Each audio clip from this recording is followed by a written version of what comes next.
Ladies and gentlemen, welcome back to Horror Analysis.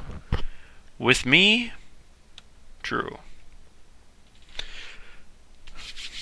Welcome back. Today, we're still talking about monsterness. And we're still in Noel Carroll's Philosophy of Horror, Paradoxes of the Heart. So we're still talking about Carroll's monsters and Carroll's impurities. As you remember, Carroll defines a monster as any being not believed to exist now according to contemporary science. And obviously that isn't enough, because that includes Superman and dragons and fairies and fauns and centaurs, etc. Which fauns and centaurs are fusion monsters. We'll get to that when we get to it. But of course, they need more than just being that. They need to be a threat. So, fairies and fauns are out now. Superman's maybe threatening to some, but he's not threatening to good people like us. And they also need to be impure, which basically throws all those guys out the window and leaves you with horror monsters.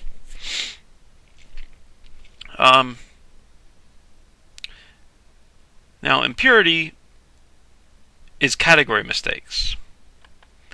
It's when things are really big when they should be really small. Things that should be working singularly, all working together to get you. Unnatural way. And other ones which we'll get into. We talked about magnification and massification last time. Magnification is making things really big. Massification is making things really like a horde of things, an unnatural number of things. We're going to talk about fusion today, which is fusing two categories together. Lobster and men fused together, you get lobster men with antennas and pincers and gills or whatever. They're red, they're radioactive or whatever. You can see these in 50s movies. And or alligator people, which we're actually going to have. Actually, I have a video, a movie poster for the alligator people.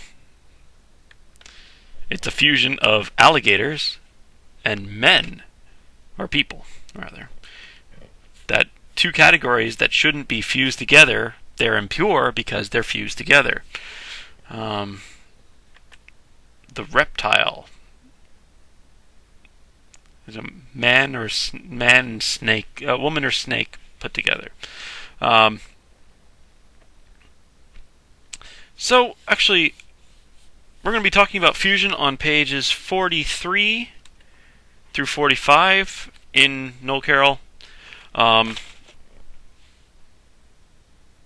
I want to jump to what he says in the conclusion, since we already talked about magnification and massification.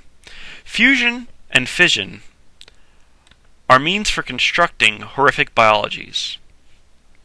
Magnification and massification are means for augmenting the powers of already disgusting or phobic creatures. And metonymy, the last one here, we'll get to next time because it's friggin' weird. It's not that bad. It doesn't take me as long to explain it as I thought it would, but we'll get to it next time. It bolsters everything up, and it will be instrumental in lots of things. It essentially is guilt by association. It adds metonymy means a figure of speech that consists of the use of the name of one object or concept for another, which is related or which is apart. Scepter means sovereignty, or the bottle means strong drink, or to count heads or noses for count people. That's the official version. In here, it means the monster doesn't even have to look like a monster, but if enough creepy stuff is going on around him and he's not fazed by it, you know he's the monster. And we'll go into it way more next time because it's part of. I can put fission and metonymy in one video. Fusion's going to be too big to begin with, so I'm not going to add to it right now. But fusion is fusing two categories together. And as you could expect from, lobstermen or alligator people, there's going to be lots of different things that you can fuse together. Once again, when Carroll is talking, I make the mistake to assume Carroll's talking about kinds of monsters. He's not. He's talking about kinds of impurities. And it took me 5 years to correct that mistake, so I'm going to make sure you guys don't make that mistake. When Carroll's talking, he's talking about kinds of impurities. I'm going to just jump from that and start talking about kinds of monsters because it's still in my head, and we are talking about monsterness. So, Carroll's fusion types, his types of impurity, well, these are all types of impurity as well. Fusion impurity, fission impurity, magnification impurity, massification impurity, and metonymy impurity. But we're talking about fusion today, so inside and outside. The category mistake is there's a category of inside, it's inside stuff, and the category of outside, it's outside stuff. If you fuse them together, it's going to be impure.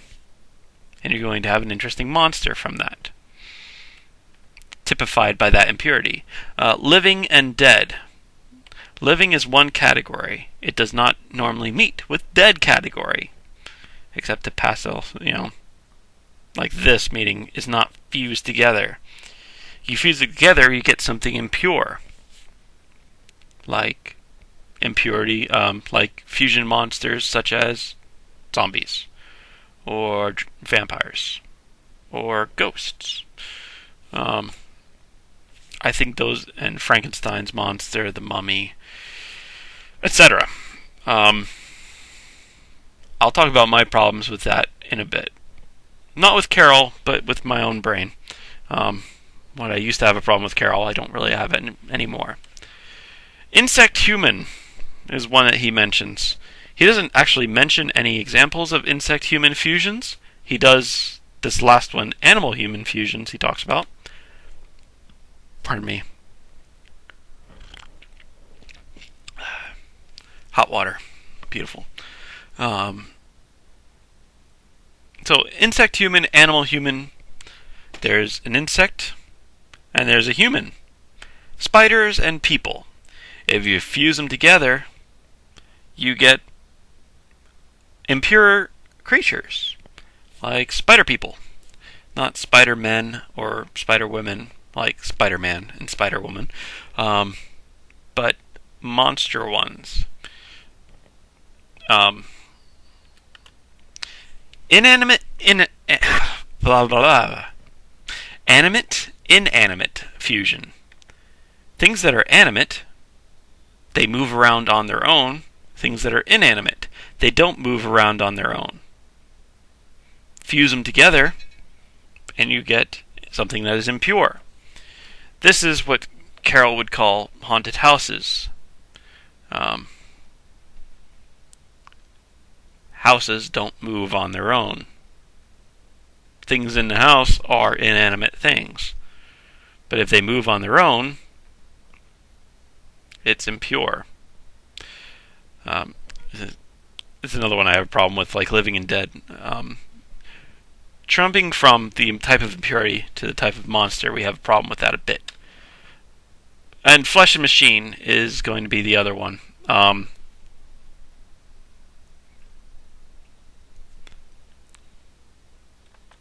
Flesh, like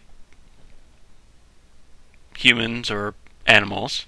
Machine, like machines. Fuse them together, you get an impurity. The flesh machine impurity, if you wanted to call it one. It's sort of like creates monsters like the Borg from that kind of things, or Frankenstein, the creature of Frankenstein. I'm thinking more along the lines of the Frankenstein creature from the Van Helsing movies. He was very much more man-machine, flesh-machine mixture.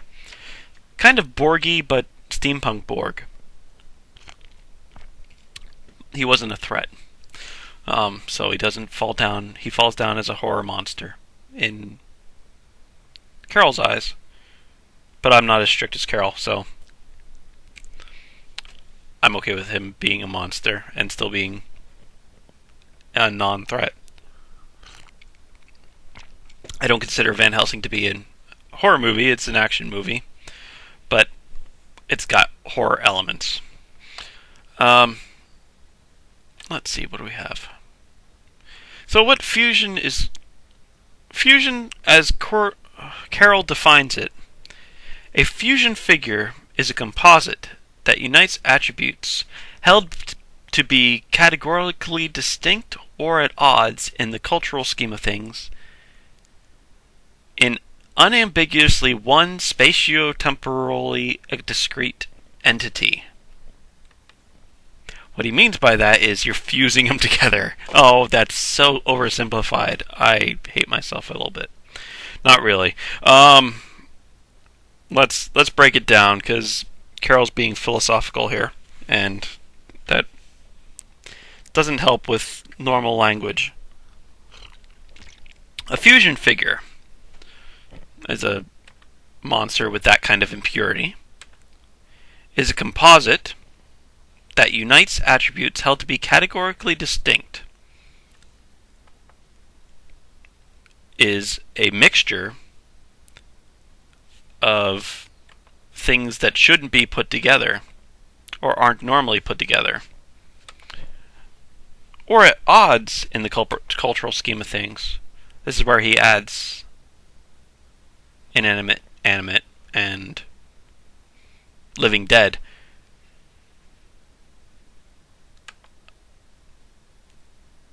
In unambiguously one spatio-temporally discrete entity.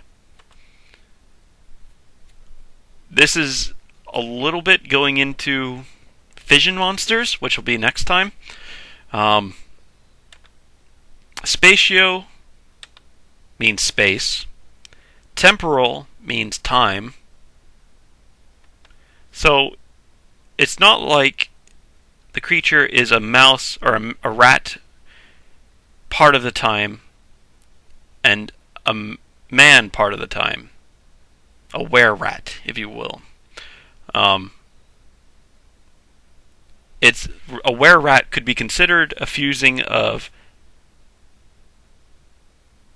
man and rat, because they're categorically distinct, and if you put them in one entity, but they're not the same time.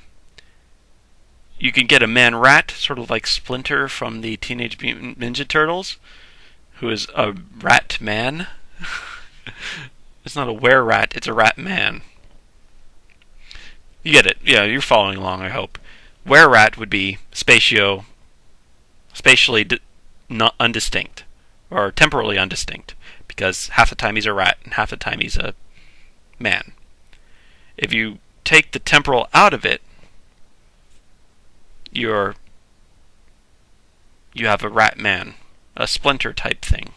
If anybody remembers Teenage Mutant Ninja Turtles, I hope they do, because I feel old if you don't. I almost spilled that water all over me. It's better. Take two.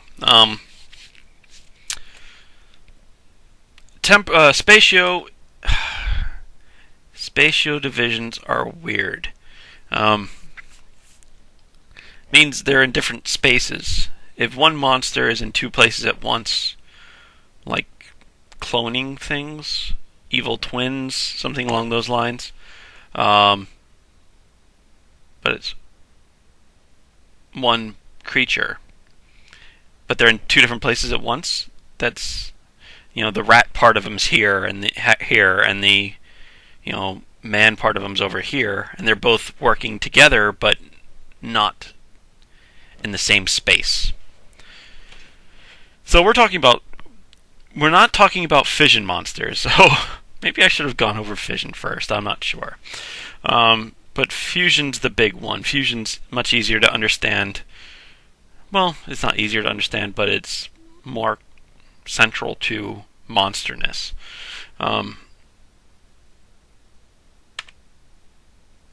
So there's nothing ambiguous about it. There's nothing iffy about a rat man.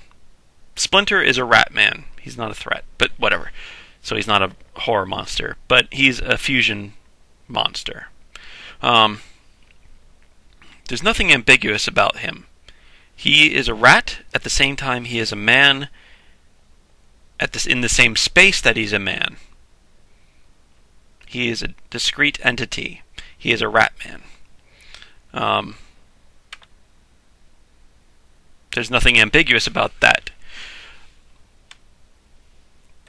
The categories of rat and the categories of man are categorically distinct, but they're fused together.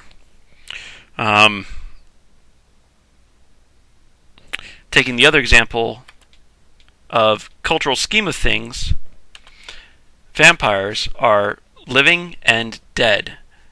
This cultural scheme of things has separation between living and dead, unless you're really into Hinduism. Or have some supernatural worldview that's very odd, very unconventional.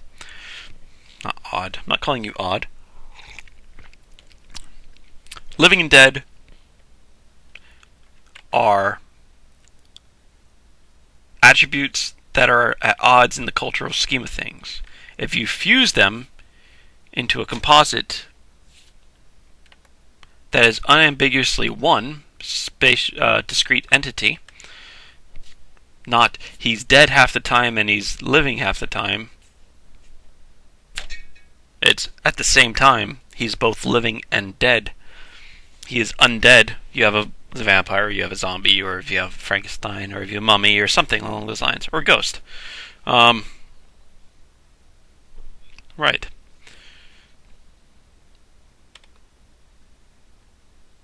That's not helpful. Notes. So, go over the types. Okay, so inside, outside. Oh no, I'm not going over that one. I'll go over the third, fourth, and last one first. For no reason whatsoever. I already talked about insect, human, spider, people. Or, The Fly. Was it Cronenberg's The Fly in the 80s? I think it was. The guy was... Actually, you know what? Carroll would call him a fission monster because he becomes more fly-like. There's a transition there, so he calls it... It's not necessarily temporally discrete. But if you go back to the 60s, where the guy's head is chopped off and a fly's body's face is put on, and then elsewhere you have... No, that's not the same either, because it's spatially the same.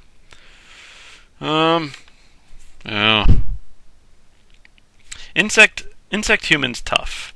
The closest that Carroll gives to an pure insect human is E.F. Benson's caterpillars, which are just caterpillars that are very long, magnification, with pincers on each leg, like crab pincers, which isn't a human.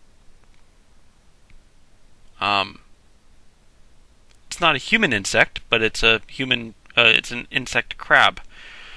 Crab people or lobster people, I guess they're orthopods, so they would be not insect human, but orthopod human. Spider people. Praying mantis people. There's a lot more non-insect animal fusions. If we take away the threat part, the chimeras would be a fusion monster.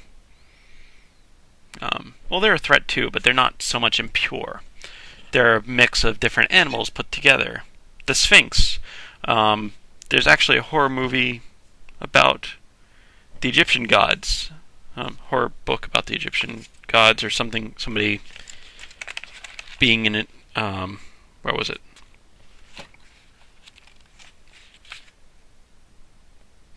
Mr.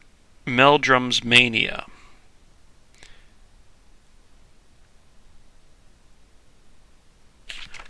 So an ibis, a bird, on the head of a man is Thoth. There's more Egyptian gods, like the jackal on the head of a man, which was Anubis. The Greeks had the harpies. No, not the harpies. The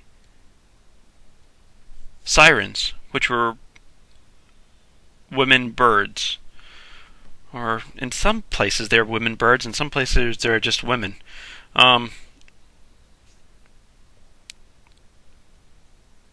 Actually, in Freaks, at the end of Freaks, the bad woman becomes a bird woman,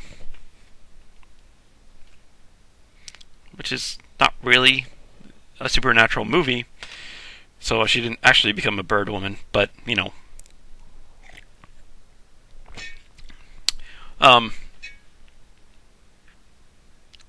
As I mentioned, the alligator people and the reptile.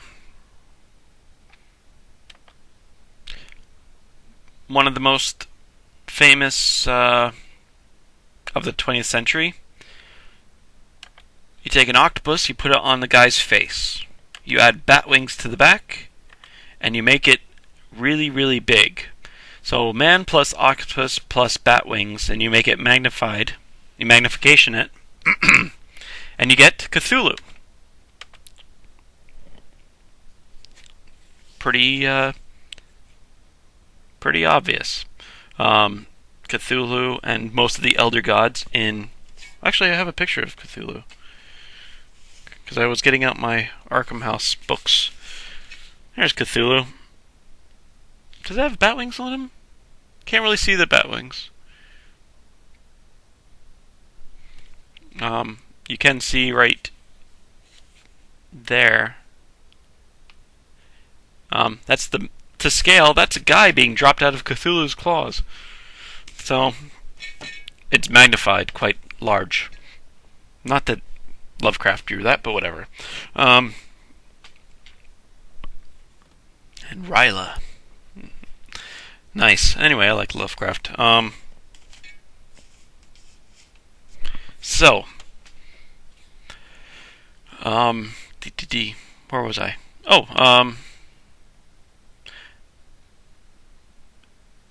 Okay, so Flesh Machine is another one I can mention. The Borg is the easiest example that comes to mind. Not necessarily a horror monster, but they're impure, but they aren't. You don't shriek away from them. Cyborgs. If you had a movie called The Cyborgs and it was a horror movie, you could make it work. Some of these examples are, if you made a horror movie, like I said fawns earlier, and centaurs. If you made a horror movie called The Fawn, you could make it work, because you could make the leprechaun work. You could make the fawn work. He has his panpipes and he's angry at you for some reason and he's killing people. He's the fawn with his little goat legs and his horns. It's essentially a devil if you make it evil. But you could make a movie called The Fawn. It'd probably be a pretty crap movie, but you could do it. You could make a movie called The Centaur for that matter, and make a bunch of centaurs killing people. a herd of centaurs killing people. So Flesh Machine, you could make the Cyborgs a movie, and have a bunch of half man, half people, machine people killing people, and make it a horror movie. Probably be pretty crap, but that's fine. Frankenstein, you could make a Frankenstein that was very machine-y.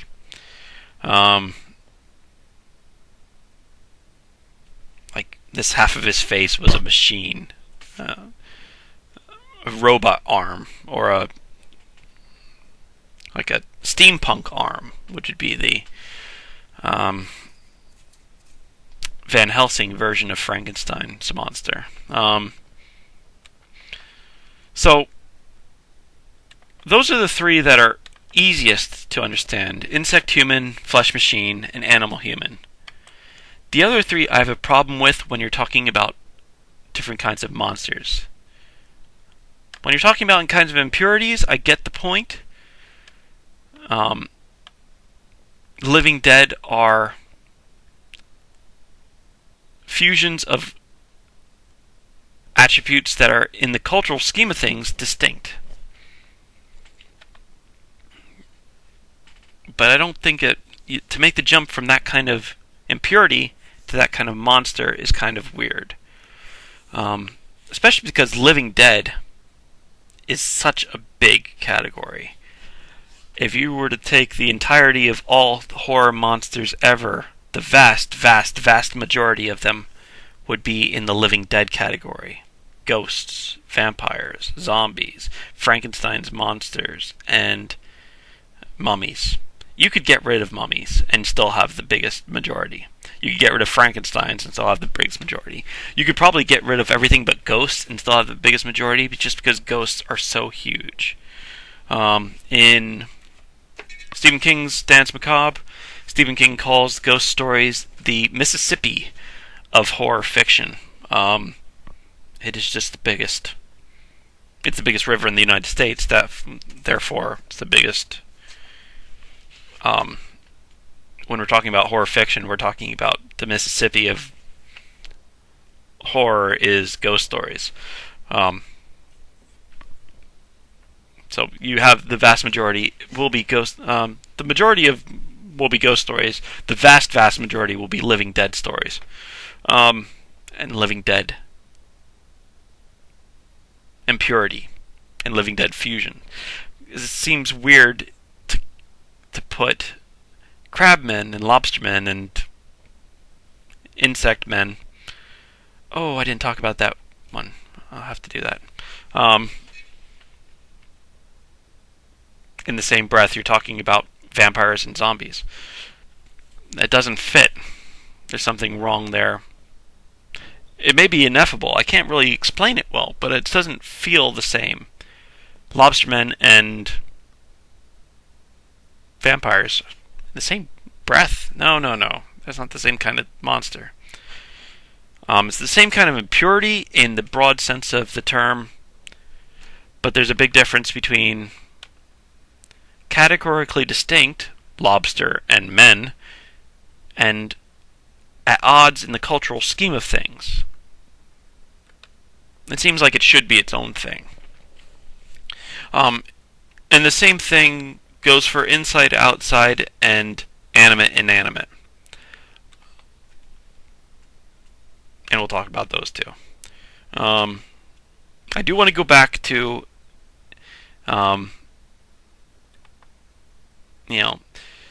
another fusion, because it was one of my favorites.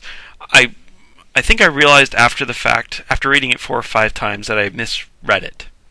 But it's a cool example, so I'm going to give it anyway. For fusions. In Harry Potter's books, I love Harry Potter's books, so I'm going to use them as examples. In 2, so we talked about 2 last time when we were talking about magnification, making big spiders, and massification, making all the spiders work together. In the same book, Ron Weasley talks about why he's scared of spiders in the first place, and he's terrified of spiders. And he said when he was really young, he had a teddy bear. And his mischievous brothers, older brothers, turned his teddy bear that he was hugging into a tarantula. Because they're wizards.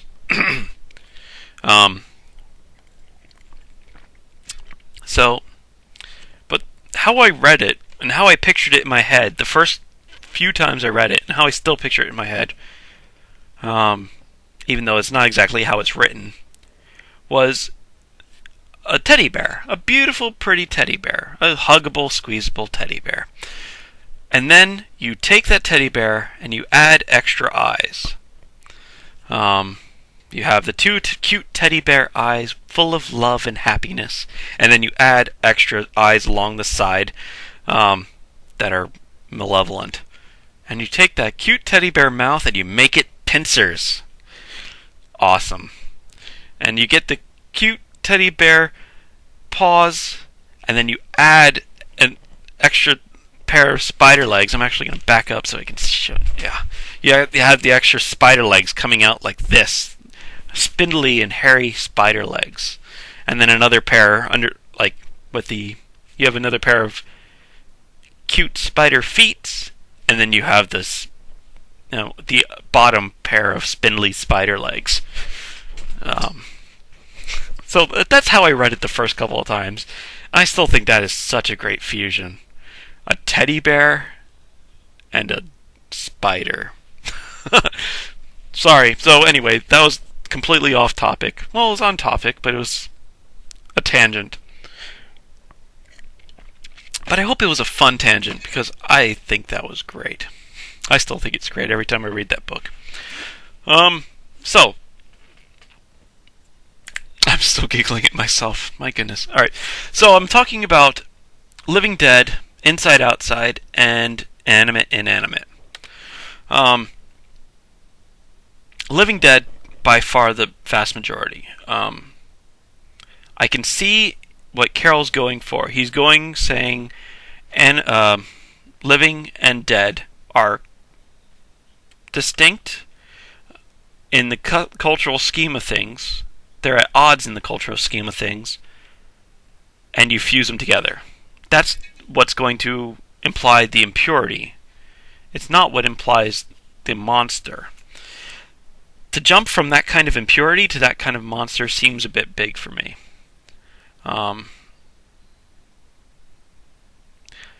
Because I don't think that Living Dead or Inside Outside, when we get to that, which is essentially possession. The bulk of the stories that you're going to be hearing in the Inside Outside are possession, like The Exorcist, which doesn't seem, and Animate Inanimate, haunted houses. Haunted houses, possession, and Living Dead do not strike me as the same way as lobster people, or chimeras, or even Cthulhu. They are, or the alligator people, or the reptile. Maybe just because they're visual. The visual is so drastically different. Carroll also mentions Goya's. Oh my goodness, I'm so going to mispronounce this one.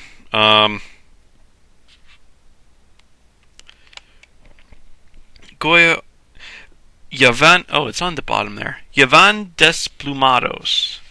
Goya was Spanish. I'm not. So you see little people chickens at the bottom there, and people birds at the top. Goya borders on horror quite often. Actually, this picture on the Philosophy of Horror book is a Goya painting of Saturn devouring his son. Son.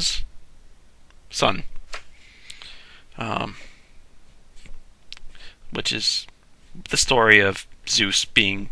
Well, it's not Zeus in this one, it would be... Yeah, I guess it would be Zeus. Well...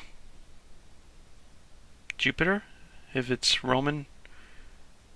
I don't know the Roman to Greek conversions. It's Zeus's story where he's a baby, his dad eats the rest of his brothers, and Zeus lives out and eats the cornucopia, and then eventually kicks his dad in the stomach and he vomits out all his brothers. Stuff. Anyway, that's a tangent as well. So, Inside Outside, Living Dead, and Animate Inanimate don't feel the same as Cthulhu and Alligator People and Lobstermen and even the cute spider teddy bear spider mix, or the caterpillar with crowd pincers on his legs, or even the Borg. Those are obvious fusions. The other ones seem stretchy to me. But we're going to go over them.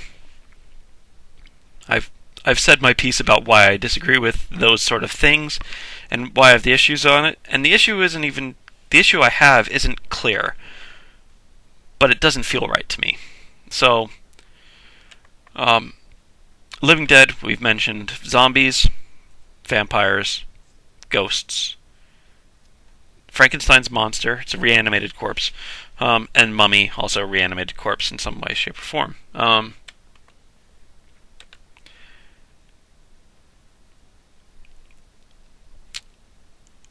Haunted places, inanimate. I'm going to get it wrong every time. I'm just stumble over it.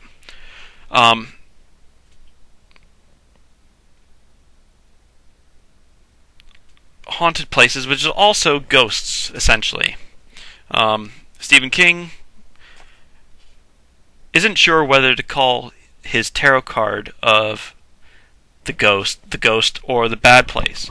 He sort of does both. But there's a big tie between a bad place, haunted house, haunted hotel, haunted playground, haunted whatever, gym, which was one of my weird stories, school, orphanage, etc., etc., etc., ad infinitum.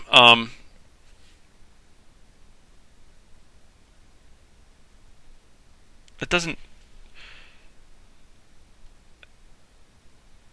There's a connection between that and ghosts. We think that ghosts, the haunt of ghosts, are haunted houses. And actually, I do go so far as to say that we feel weird when ghosts aren't tied to a place. And ghost stories are usually called anchors. Anchored ghosts versus unanchored ghosts. Unanchored ghosts don't feel the same, feel right. There are people who do it well. Peter Straub in Ghost Story and Peter Straub in Julia has unanchored ghosts. Joe Hill in Heart-Shaped Box has a ghost that's chasing the main characters across the country. It feels weird. And these are ones that do it well. I don't want to encourage people to do it badly, because it would just be, it feels weird when you do it well. Just stick to having your ghost tied to something. Like a hotel room, even 1408, or the Overlook. Inside Outside. Carroll's going to talk about a few things that are inside outside on page 44.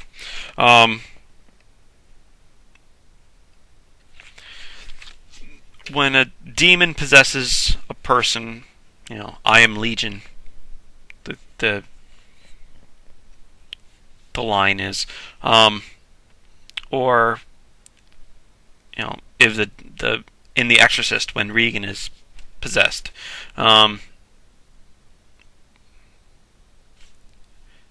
there's something outside, something that should be outside, a demon, inside the little girl. So the fusion is there, sort of. It's one I have a problem with, because ghosts also possess. Like ghost possessing, ghost outside, person's inside. If the ghost is outside and goes inside, it's a fusion, sort of. But it doesn't feel the same as Lobsterman. So, as I've said before, enough. Stop saying it, Drew. So, possession, in that sort of sense, is inside-outside monster.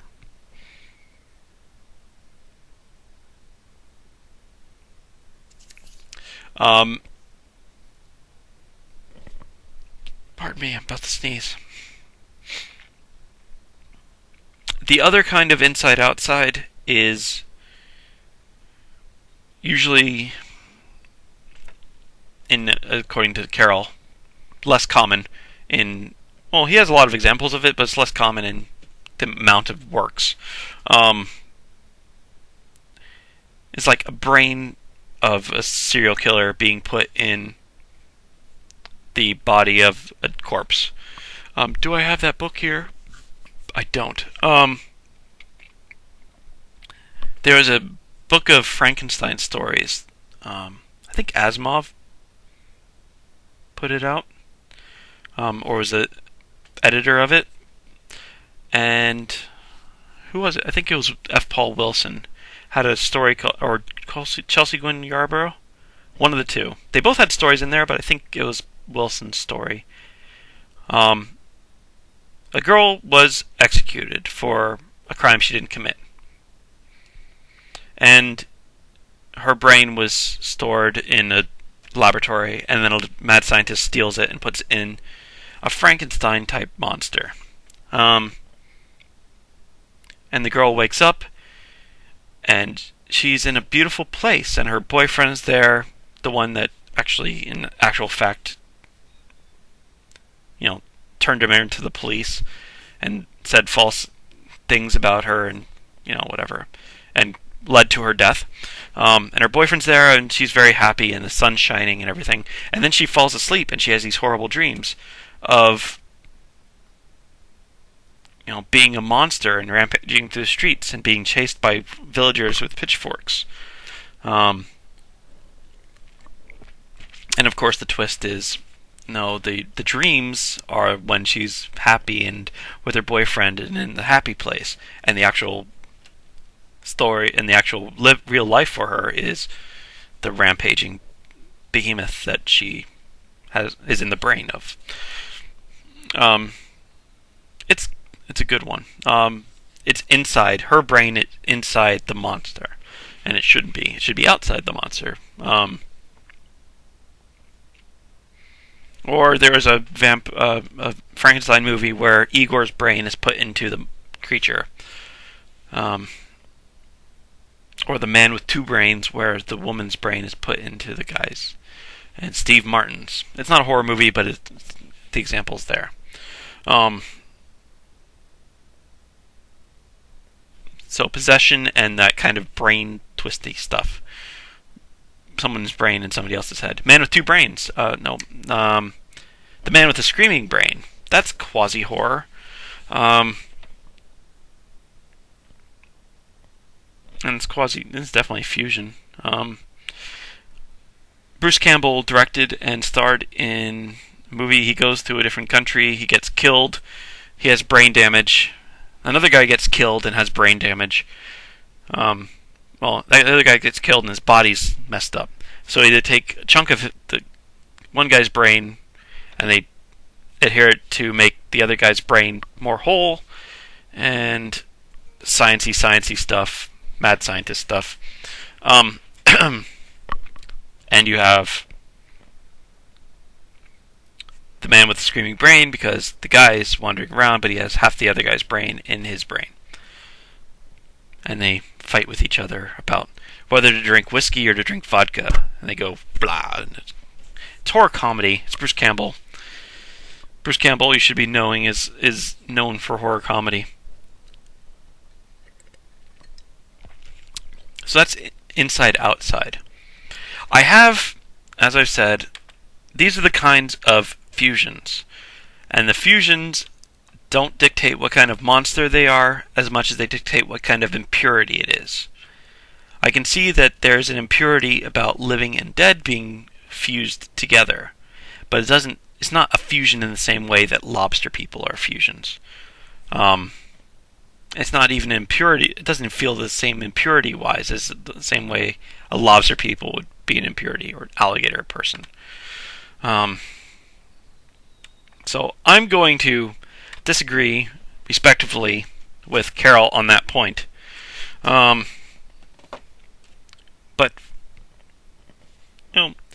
it's only I just want to make another section and say Living Dead is on its own, and haunted houses being part of Living Dead-ishness are also on their own, because they're only inanimate because of the monster in it, with the spirit, the ghost, the demon, whatever is possessing the house.